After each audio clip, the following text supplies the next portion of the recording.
आदमी की सोच ही आदमी के दुख का सबसे बड़ा कारण होती है। जीवन में खुद को स्वीकार कर लेना ही खुशी की तरफ जाने का पहला कदम होता है।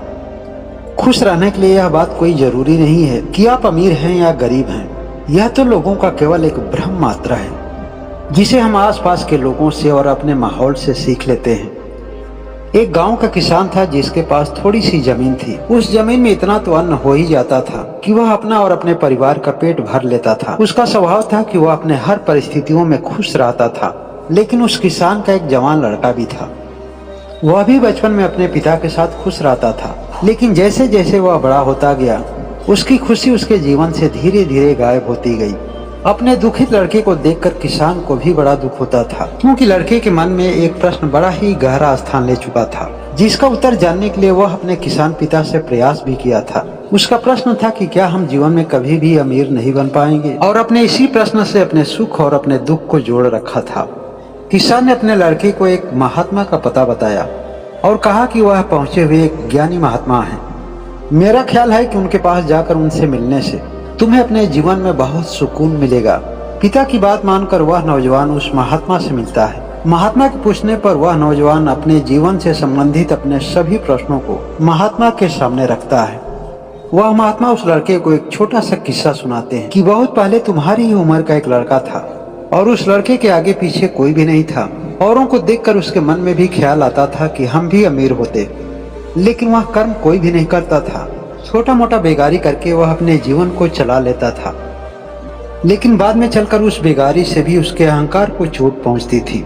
कहा जाता है कि जो आदमी जीवन में जितना ही निष्क्रिय होता है उसके अंदर नकारात्मकता उतनी ही अधिक होती है। अहंकार को केवल दो ही लोगों के पास स्थान मिलता है। पहला वो जो जीवन में पूरी तरह से निष्क्रिय है और नाकाम है, और दूसरा वह जो जीवन में बहुत अधिक सक्रिय और सफल है।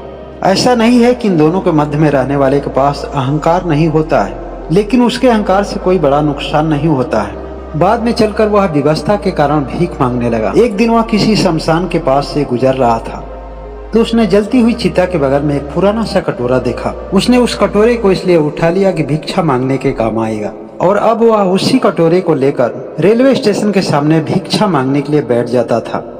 आते जाते लोग कोई न कोई उस कटोरे में कुछ न कुछ डाल ही देते थे, और इस तरह से जीविका चलाने के लिए उसे भिक्षा मिल जाती थी। उसके मन में जो कभी कभी अमीर बनने के ख्याल आते थे, अब वो भी धीरे धीरे अपना दम तोड़ दिए थे। उसने अपने जीवन की सभी सीमाओं को उस भिक्षा तक ही सीमित कर लिया था। एक दिन की बात है कि वह सुबह सुबह भिक्षा मांगने के लिए बैठा हुआ था और एक आदमी ट्रेन पकड़ने के लिए स्टेशन पे जा रहा था। वह चलते चलते उस भिखारी लड़के को देख रहा था और 4 कदम आगे बढ़ने के बाद वह अचानक रुक गया। पीछे लौटकर वह भिखारी लड़के के पास आया। उसने अपने जेब से 20 रुपया निकाला और उस भिखारी लड़के के कटोरे में डाल दिया। उस लड़के के चेहरे पे अचानक मुस्कान आ गई, क्योंकि आज तक उसके कटोरे में कोई 1 रुपये से ज्यादा डाला ही नहीं था। और फिर वह आदमी आगे चल दिया, लेकिन जैसे ही वह 4 कदम आगे बढ़ा उसके मन में ना जाने कौन सा विचार आया। वह फिर से लौट कर आया और उस भिखारी लड़के के पास खड़ा हो गया। उसने खड़ा होकर ही उस कटोरे को बड़ा ही ध्यान से देखा और उस आदमी ने उस लड़के से कहा कि तुम अपना कटोरा हमें दे दो, इसके बदले में हम तुम्हें 1000 रुपया देंगे। लड़के ने जब 1000 का नाम सुना तो उसे अपने सुनने पर विश्वास ही नहीं हुआ। वह अपने मन में विचार ही कर रहा था कि मैं सही सुना हूँ कि गलत सुना हूँ। तभी उस आदमी ने दोबारा कहा कि तुम अपना कटोरा दे दो, मैं बदले में तुम्हें 2000 रुपया दूंगा।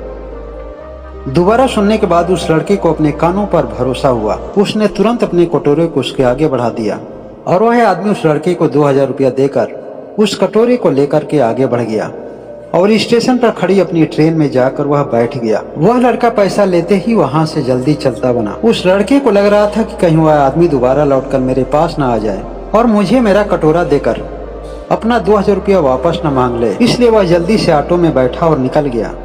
उधर ट्रेन में बैठा हुआ यह आदमी यह सोच रहा था कि कहीं वह लड़का वापस आकर मुझसे कटोरा न मांग ले। वह आदमी सोने चांदी का व्यापारी था। वह इतना अनुभवी था कि दूर से ही वह किसी भी धातु को आसानी से परख लेता था। दरअसल जिस लड़के ने उस कटोरे को शमशान के बगल में पाया था, जिस कटोरे में वह भिक्षा मांगता था, वह कटोरा वास्तव में सोने का बना हुआ था, लेकिन रीठा बैठने की वजह से अचानक एक सामान्य बर्तन जैसे दिख रहा था। उस कटोरे की कीमत लाखों में थी, जिसको वह केवल मात्र 2000 रुपया दे करके पा गया था और उसी में वह बहुत ही खुश था।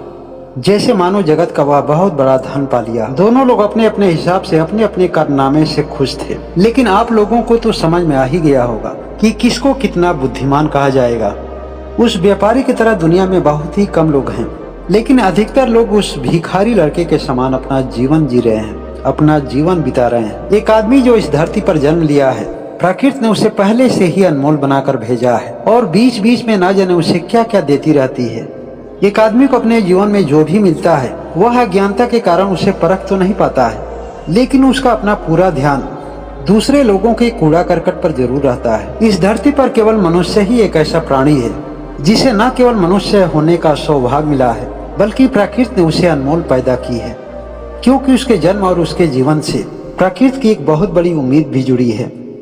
क्या आपने कभी ध्यान दिया है कि जिस आदमी के पास बहुत पैसा होता है, जगत की सारी सुख सुविधाएं भी होती हैं, देखने में वह बहुत ही स्वस्थ और बुलंद भी दिखता है, सब कुछ के बाद अचानक उसकी मृत्यु कैसे हो जाती है? क्योंकि देखने वाले दुनिया की नजर में वह उपयोगी दिखता है। जब ऐसे लोग प्रकृति की किसी न किसी रूप से मदद नहीं कर पाते हैं, प्रकृति उसे अपने लिए सहयोगी नहीं मानती है, प्रकृति को लगता है कि उसके उद्देश्यों की पूर्ति नहीं हो पाएगी, वह आदमी निरर्थक और नाकाम है, तो किसी न किसी विकल्प के द्वारा प्रकृति उसके जीवन को ही नष्ट कर देती है। आप कितने सुखी हैं और आप कितने दुखी, इस बात से प्रकृति को कुछ भी लेना देना नहीं है, क्योंकि इस प्रकृति के लिए सुख दुख कोई मायने नहीं रखता है। प्रकृति तो केवल यह देखना चाहती है कि किस जीव से इस प्रकृति को सहयोग मिलता है, कौन सा जीव प्राकृतिक उत्थान में सहयोगी बनता है। वह प्राणी देखने में भले ही दुबला पतला और अस्वस्थ दिखता हो, लेकिन प्रकृति उसकी आयु बढ़ा देती है। एक आदमी के पास कितना धन है और कितना ऐश्वर्य है, इसके आधार पर उसके जीवन की आयु निर्धारित नहीं होती है। उसकी आयु तो इस बात पर निर्धारित होती है कि किस आदमी का जीवन कितना प्राकृतिक है, किस आदमी के जीवन का नियम प्रकृति के नियमों से अधिक तालमेल करता है। महात्मा की यह सभी बातें उस नौजवान को समझ में आ गई। दुखी तो आया था, लेकिन वहाँ से सुखी होकर गया। महात्मा के ज्ञान से वह अंदर से तृप्त हो चुका था। केवल एक बात आप सभी लोगों से हम शेयर करना चाहते हैं कि अपने जीवन में केवल एक प्रयास करें कि आपका जीवन अधिक प्राकृतिक और सरल हो।